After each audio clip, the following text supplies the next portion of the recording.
What's going on? Will Freeman, revolutionarylifestyledesign.com. I'm back, baby. This time I'm in Bali, all the way across the world. Last time you heard from me was in Mexico. I'm sorry for the delay.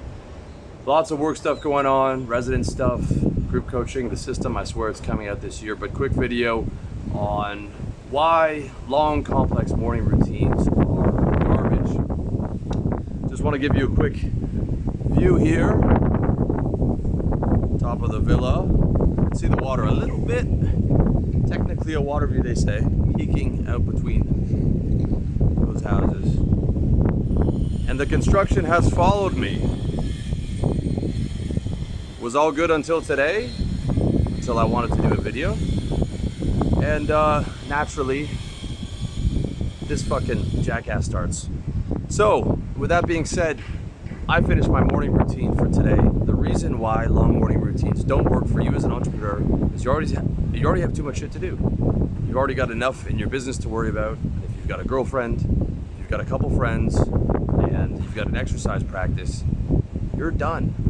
At least until you can delegate and who not how your way down to 4 to 6 hours a day. But even then, even if you don't put in a ton of hours to your business, there's a psychological weight to it that doesn't go away. Never get off that treadmill. And having a long 2-hour morning routine, doing these bullshit 30-day challenges, or for YouTube guys that live in their parents' basement, those are the only guys I see on these crazy 90-day challenges for the most part. Business owners, as you know, especially if you have a family, you've got enough challenges in your fucking business. And if you don't, probably not making that much money. Or you've scaled above making some money, you've been able to delegate, got it down to 4 to 6 hours per weekday, and you're doing multiple 7 figures take home. At that point, I think you can, you've earned some time off from the business. But until that point, there's a lot of weight to this entrepreneurship.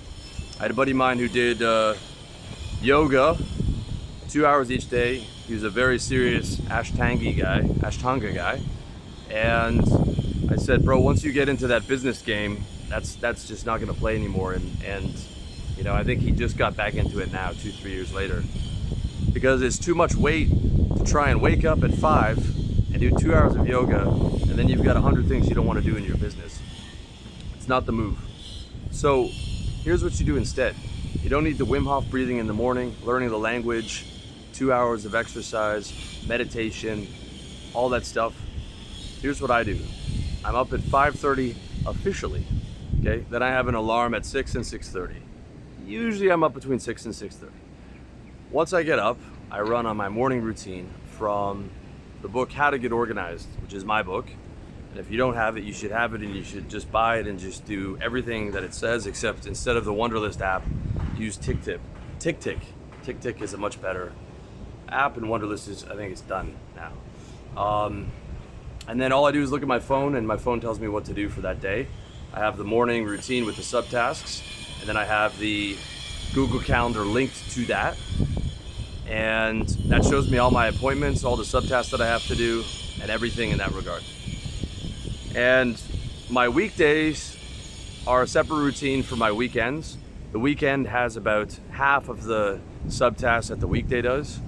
For example, I don't take my supplements on the weekend, just because I want to do as little lifestyle, personal maintenance as possible on the weekend, and so that I get a bit of a break. But my morning routine in general is, I've got a 7 a.m. call, so I'm up between 5:30 and 7, and I'm trying to get everything done before my 7 a.m. call. And if you don't have a 7 a.m. call, I suggest you schedule your calls in the morning, because it is an awesome accountability motivator to make sure you're up, make sure you're vertical, make sure you're ready to go, prevents that sleep creep, and it's really nice to get all your calls done by the end of the morning. I like to get as much obligation work, even though I like my calls, done as soon as possible, so that I have the rest of the day for projects.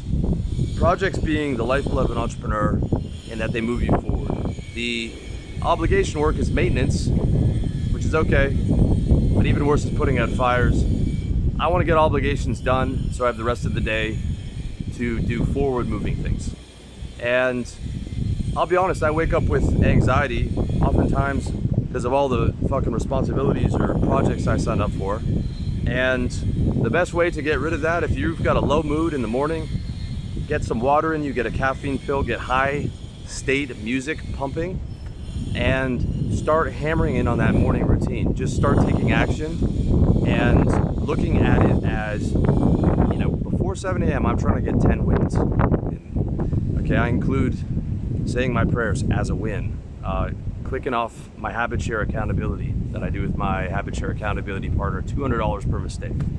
I'm taking my supplements. I am responding to messages, which usually takes me 30 to 45 minutes because I have a lot of clients messaging me. And then I'm doing my grooming routine. Got to keep this package together, not getting any younger, just turned 39 this year. Putting the moisturizer on, the Retin-A, the shower, shaving the beard, keeping it trimmed, all that good stuff. I don't do the full personal grooming on the like the full body shave or anything like that. I do that on weekends. Weekends is much more for lifestyle. That's where laser gets done. That's where a bit of the tanning gets done. So that I don't have that clogging up my weekday routine. Weekdays, I work every day, but weekdays are more business focused. Weekends have the exercise in there. Now, if you've got a home gym or a gym on your rooftop, like I'm about to install up here, you could squeeze in a morning 30-minute exercise with some weights or whatever. Maybe 30 minutes of yoga. You don't want to do more than that, or you're going to be hitting snooze a lot. If you've got yoga, weights, cold water, meditation, breathing, Wim Hof breathing exercises, if you have a 2-hour fucking morning routine, man, you're going to start hitting snooze within 2 to 3 months. So think about your morning routine like this. And if you've got all that shit going on, you probably don't have enough challenges in your business right now, because the business is all encompassing. And I'm telling you, man, if you're into that stuff and you like it and you do it consistently and you enjoy it, then that's easy to put something you enjoy in. But if it's something you have to do, like, you don't want to have 10 things that you have to do that are somewhat difficult by 9 a.m. Just the cold shower every day, man, you could be hitting snooze for an hour just because of that. And think about it like this. Nothing goes on your morning routine unless it's for the next decade. If it's not for the next decade, don't even bother with it. If you don't think you can do that for the next 10 years, you are not going to do it. So everything that you do should be what you're doing forever. I'm going to say prayers forever. I'm going to respond to people forever. I'm going to check my habits forever. I'm going to take my supplements forever. All these things. The morning routine is about getting things done and stacking up 10 wins before 7 a.m. Then from 7 till noon, I'm on calls. And I'm stacking up a bunch of wins there. And then for my European clients, I've got calls sometimes from 1 till 2 or 1 till 3. And then I'm fucking done. And some days I don't have afternoon calls, although most days I do. And on those days, I'm trying to move into my forward moving projects, which as an entrepreneur is my bread and butter.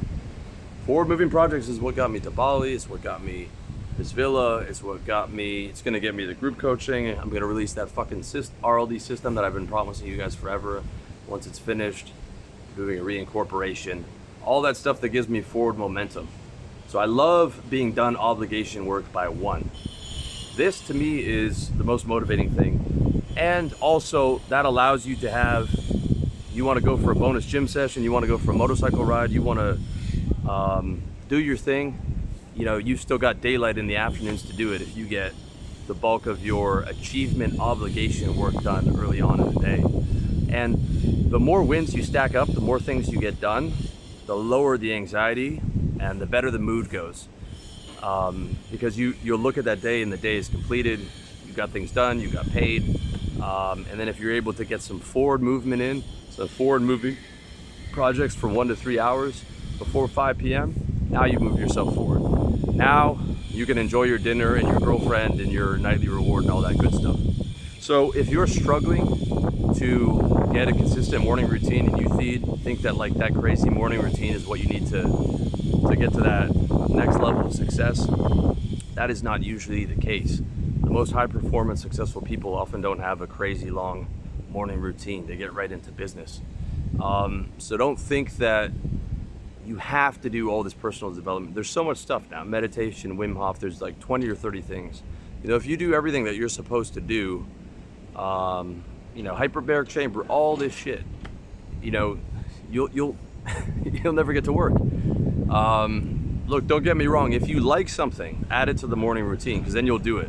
But if you're trying to do 10 things that you hate, and it's 2 hours, and it's a grind, and you're trying to scale your business on top of that, you're just gonna put yourself into depression. So this is me giving you total permission to get your morning routine down to about 30 minutes, 30, 45 minutes. Stack up a bunch of easy wins, get them out of the fucking way, and don't fall into the personal development productivity trap that you got to be doing a million things. Trust me, just staying healthy, staying fit, going to bed on time, having women or a woman in your life, scaling your business, having a social life with friends, doing residency stuff, visa stuff, managing your wealth, hedging into various asset classes and stuff. I've got a lot more on that coming up this year. Man, that's enough. You know, add to that some recreation and all these things. That's enough, man. So if you're feeling overwhelmed, you're trying to do some long ass morning routine, just drop it, get it down to 30 minutes, and you'll be a lot happier and it's a lot easier. For those of you that say caffeine is addictive, you're correct, but it is. For the last 10 years, I've been doing caffeine and a water pill, or sorry, water and a caffeine pill on a intermittent fasting schedule, which means I don't eat till noon. And that gives me the highest amount of energy during the morning. I used to be a quote unquote night person, but there's no such thing. Once I started the caffeine pill and the water and the intermittent fasting, I became a morning person. All my good energy is from 6 a.m. till noon until I eat something. And then I'm trying to eat something low carb. In general, I failed at that today, but in general, I'm trying to eat something low carb so that I can sustain my energy throughout the day and not crash on carbs. But by far, the morning is my most productive period. And I'm using it to nail down achievements and all the maintenance and obligation stuff that I need to do so that my afternoons are freed for forward-moving shit that's not obligatory, that's, to me, is luxurious, forward-moving projects or recreation. Or seeing girls or seeing friends or whatever it is. Usually it's some form of business project. And so that's how I structure it, and I think you'd be a lot happier if you tried that. So with that being said, I do recommend my book, How to Get Organized, revolutionarylifestyledesign.com/products. Buy that, use the Tick system, plug in your morning routine, link Google Calendar to Tick so you don't have to fucking think. That's a huge thing. Tick controls my life. I just look at what it tells me to do, who I have to call, what I have to do. If there's any appointments, they're fucking in there. And I've all delegated all my emails, delegated calendar management, all that bullshit. So everything's in there. That's all I have to do. I highly recommend you do the same in conjunction with the Tick app, in conjunction with Google Calendar, in conjunction with my book. And if you are interested in coaching, I don't think I have a slot right now. revolutionarylifestyledesign.com/coaching. You can have a look at the page, but I don't think we're ready to take on anybody right now. I'm quite overwhelmed as we speak, but I'm looking to move towards a group coaching model and open some slots up in the near future, as well as finalizing that RLD system, which used to be the How to Play the Game of Life course. As of now, I don't plan on releasing it. It is too huge. It's going to be given on a need-to-know basis to my coaching clients, to help solve their problems and execute on their projects. Also, the future coaching system is going to have operations support, both from RLD and installing the Tick and organizational system for you, as well as one of my clients I've helped set up an operations business for your personal dating, Instagram, all kinds of operations that you need based on the who not how principle. Having that shit outsourced and delegated has changed my life in a massive way. I don't do 90% of the things I used to do, and I'm aiming to get rid of the last 10 to 5%. So I highly recommend you check out that book if you haven't, Who Not How by Dan Sullivan. Check out the audiobook. And stay tuned, I will have a coaching slot available soon, or move to group coaching. Sorry I don't now, but you know, still have all my videos to check out 300 plus videos on YouTube, all my articles on revolutionarylifestyledesign.com. And I wish you the best from Bali. Hope you are staying safe, staying productive, staying mentally healthy, all that good stuff during these chaotic times. Much love to you.